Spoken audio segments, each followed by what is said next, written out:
everybody, Bo Moore here from IGN. I'm here at Lenovo's CES suite. This is frankly the lightest laptop I've ever held. This is the Lavi Pro Mobile. It weighs 1.8 pounds. That's so light. I cannot stress to you how light this laptop is. The laptop I use on a regular basis, it's just over 3 pounds, and that doesn't seem like much of a difference, but it really is just night and day. The chassis is made of a magnesium lithium alloy that really, it feels a little bit like plastic, but it doesn't though. It looks like metal.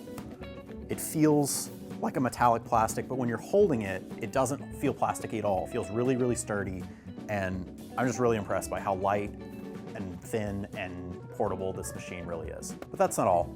Moving over here, we're checking out the Lenovo ThinkPad X1 Fold. So check this out. It looks like a tablet. It's not just a tablet. This guy folds closed.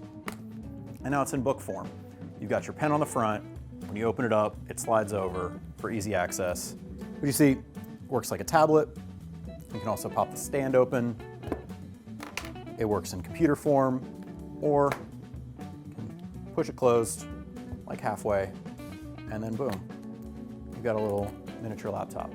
So that's just a small taste of all the really cool stuff we're checking out here at CES. For all that and more, keep it to IGN.